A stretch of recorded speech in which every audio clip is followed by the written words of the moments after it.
बिहार में 3300 करोड़ का सृजन घोटाला हुआ एनडीए के शासनकाल में।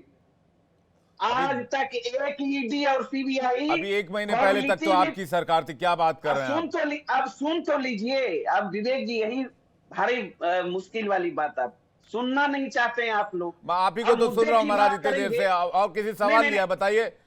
8 मिनट हो गए इस डिबेट को, मैं सिर्फ आपसे बात कर रहा हूँ, आप कहते सुनते नहीं। अपनी बातों को रखने दीजिए, सुन लीजिए ना। बोलिए बोलिए, सुन लीजिए ना। तो आज तक ईडी सीबीआई किसी भी सत्ता पक्ष के नेताओं के पास गया है क्या? औपचारिक बातचीत के लिए क्या सुने हैं क्या?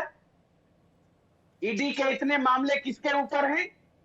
मतलब भारतीय जनता पार्टी के साथ जो है, या भारतीय जनता पार्टी जो है राजा हरिश्चंद्र है, दूध के धुले हुए हैं। आज लालू प्रसाद यादव जी नतमस्तक हो जाए बीजेपी के सामने, तो ये भी राजा हरिश्चंद्र हो जाएंगे। पूरा लालू परिवार राजा हरिश्चंद्र हो जाएंगे, दूध के धुले हो जाएंगे। और जनता के सवालों को लेके लड़ रहे हैं तो भ्रष्टाचारी है। 2 मुख्यमंत्री जेल में है, इसलिए जनता के लालू जी तो चारा घोटाले में दोषी हैं सर, वो भ्रष्टाचारी है जी। लालू जी तो दोषी हैं, वो तो हेल्थ कंडीशन पे बेल पर मिली हुई है उनको। अब एक बात विवेक जी, प्रधानमंत्री आए, 2 चुनावी दौरा यहाँ बिहार कर चुके। पहला जमुई और दूसरा नवादा। चिल्ला चिल्ला कर पानी पी पी के वंशवाद और परिवारवाद पे बोलते थे। जमुई में क्यों नहीं परिवारवाद पे बोले? चिराग पासवान पे क्यों नहीं बोलते? इन पर उन पर क्यों नहीं बोलते? आपको परेशान करते हैं इसलिए आप ऐसा कह रहे हैं क्या? ठीक है, मैं जा रहा हूं, मैं धनंजय गिरी जी के पास जा रहा हूं आपके जो आप सवाल है उसका जवाब लेने के लिए। Dhananjay Giri ji, electoral bond so called सबसे बड़ा करप्शन है इस देश का अभी तक के इतिहास का, और उस पर महागठबंधन की सरकार बनी तो पहला नंबर तो मोदी जी का कह रहे हैं, न करे मैंने सुन लिया, नेताओं का कह रहे हैं। जी धनंजय जी। विवेक जी, समय जाया न करे, मैंने उनकी बात को सुन लिया है। बताइए मैंने उनकी समय जाया न करे, मैंने उनकी बताइए जितना धीरज से सुना है उतना धीरज से मेरा जवाब भी सुन ले। मीसा के जीवन की दिशा ही जेल से तय होती है। पिताजी जब जेल में थे उनका जन्म हुआ।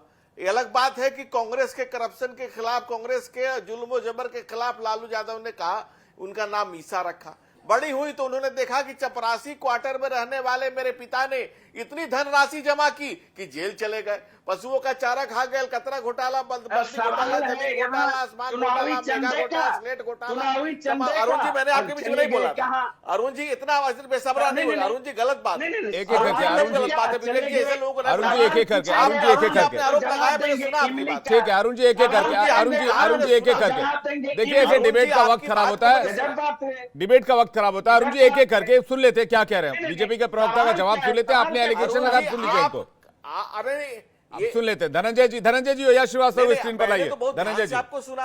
हाँ बोलिए धनंजय जी बोलिए, जवाब पूरा कीजिए। नहीं, मैंने तो बहुत ध्यान से इनको सुना। हाँ ठीक है, आगे बोलिए। मैंने तो बहुत ध्यान से सुना। सच सुनने का साहस भी नहीं है आप में, सच सुनने का साहस भी नहीं, और सच का आरोप मैं नहीं लगा रहा हूं। इस देश की सुप्रीम कोर्ट ने मोहर मार लालू यादव कहा है कि चारा चोर है लालू यादव। ये सुप्रीम कोर्ट ने कहा है। 4 मामलों में लालू यादव सजा याफ्ता है, और ये सुप्रीम कोर्ट सर्टिफाइड सजा याफ्ता है। लालू यादव चारा चोर है, ये सुप्रीम कोर्ट देश की कह रही है भाई साहब, ये मैं नहीं कह रहा हूं। अलकतरा घोटाला किया लालू ने, उनके बच्चों पर सारे पर केस चल रहा है, संपत्तियां सीज है। इसी को कहते हैं चोरी और मुंहजोरी। तो चोरी और मुंहजोरी करने वालों का समय समाप्त हो गया। ये कांग्रेस का वो नहीं था कि धीरे धीरे चल रहे हैं, साथ में आ जाओ तो नहीं चल। यहां करप्शन के लिए 0 टॉलरेंस है। कि नरेंद्र मोदी की सरकार है, भ्रष्टाचारियों में भय व्याप्त है, और लालू यादव के परिवार में जहां सारे लोग अपने घोटाले के घटाटों अंधेरे में, जिस लालू की ललटेन ने बिहार के लालों की जिंदगियां ली, जिस बिहार को जंगल राज के आगोश में भेज दिया। कोर्ट ने कहा था इट सीम्स जंगल राज इन बिहार, ये हाई कोर्ट की टिप्पणी थी। और जो लोगों ने वो दर्ज हो ही नहीं सकता एफआईआर में, जो लालू ने रह के लूटा है सरकार में, वो क्या है? गरीबों, दलितों, वंचितों, पीड़ितों, शोषितों का नहीं। लेकिन धनंजय जी, मसीहाई छवि लेकर जो महागठबंधन बार इलेक्टोरल बॉन्ड कह रहा है, धनंजय जी ठीक है,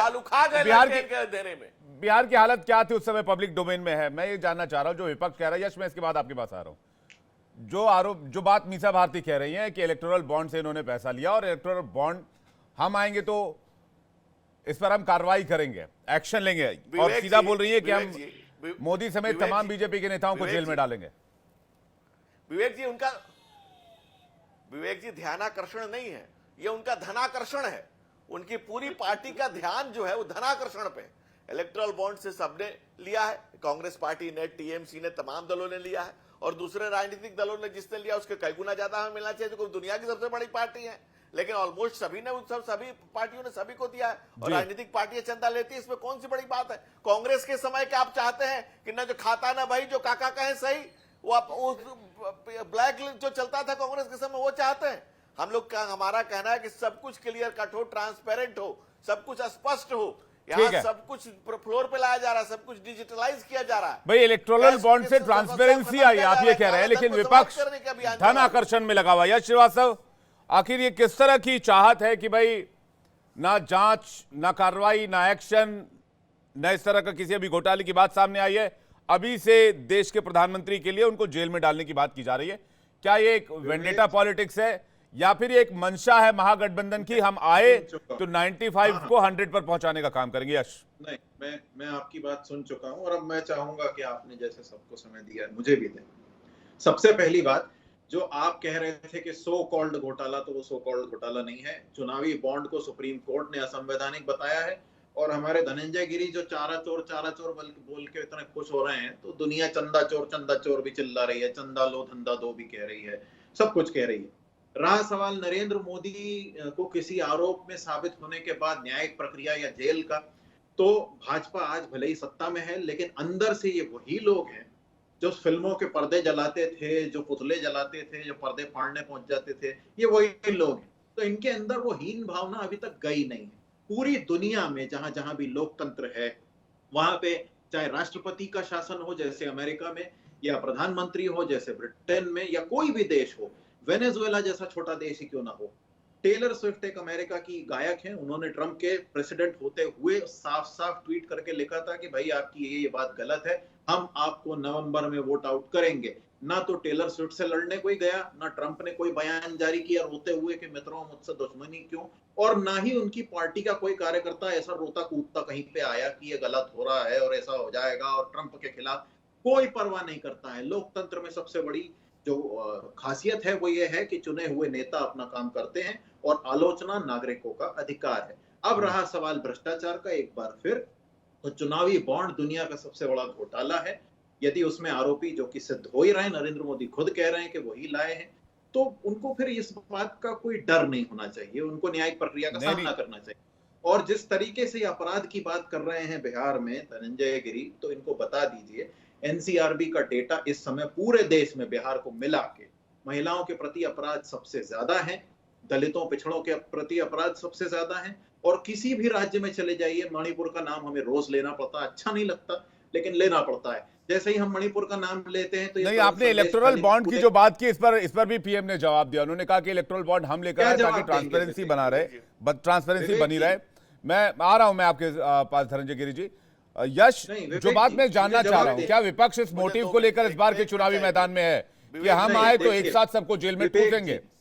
क्या ये चुनावी मोटिव है जो आज मीसा भारती कह गई है? मैंने सुन लिया है, मुझे जवाब देने दीजिए। विपक्ष या किसी को भी किसी एक व्यक्ति को जेल में डालने में कोई मजा नहीं आ रहा है। आप और सभी लोग इस देश में किसी एक आदमी का रियलिटी शो बनाना बंद कीजिए। सवाल यह है कि यदि आपके पास एब्सोल्यूट मेजॉरिटी की सरकार थी तो आप उसका सदुपयोग कर सकते थे, आपने दुरुपयोग किया है। और उसके बाद जब बात आती है कि आप जेल में डालेंगे, तो भाई क्यों नहीं डालेंगे जी? जो कोई भी आरोपी सिद्ध होता है, आप तो बिना आरोप के ईडी घर में भेज के लोगों को उठा के धर रहे हैं। आधा ठीक है, तो ये एक एजेंडा है विपक्ष का, आप भी कह रहे हैं, अरुण जी भी कह रहे हैं। लेकिन आपने जो जिस रियलिटी, एक आदमी के रियलिटी शो की बात की, यश, मैं आपको कहना चाहता हूं, रियलिटी शो मीसा भारती के बयान से शुरू होता है, और इसलिए शुरू होता है। रियलिटी शो ये है विवेक जी, मैं एक सेकंड आ रहा हूं। एक आदमी YouTube चैनल का सब्सक्रिप्शन मांग रहा है, ये है रियलिटी शो। मैं एक सेकंड में आ रहा हूं। यश, मैं वो बात नहीं कह रहा हूं, मैं कुछ और कहना चाह रहा हूं। मैं ये कहना चाह रहा हूं, मीसा भारती के बयान से ये रियलिटी शो शुरू हुआ, और रियलिटी शो एक तरह से भारती के बयान को मैं आपको एक तरह से बार-बार नहीं कह सकता हूं जी। छोड़िए, मैं उस बात पर बहुत जाना भी नहीं चाहता। मैं प्रेम कुमार जी के पास जाऊं, लेकिन उससे पहले सुशील व्यास जी के पास जाना चाह रहा हूं। सुशील व्यास जी, ये बात अरुण यादव जी भी कह रहे हैं कि एक मंशा तो है ये।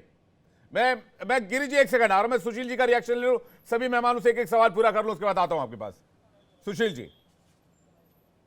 हाँ विवेक जी, जिस मुद्दे को लेकर आज हम ये बहस चला रहे, बहन मीसा भारती जी ने कुछ कहा, तो ये मेरी नजर में हताशा निराशा से भरा हुआ बयान था।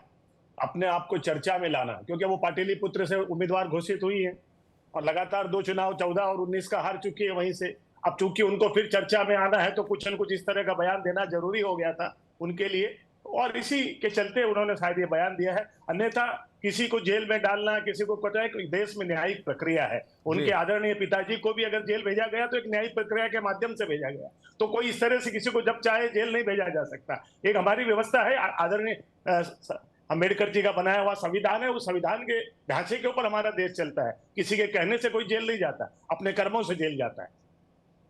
ठीक है, प्रेम कुमार जी कुछ कहना चाह रहे हैं। प्रेम कुमार जी, आखिर इस तरह के बयान का मतलब क्या है?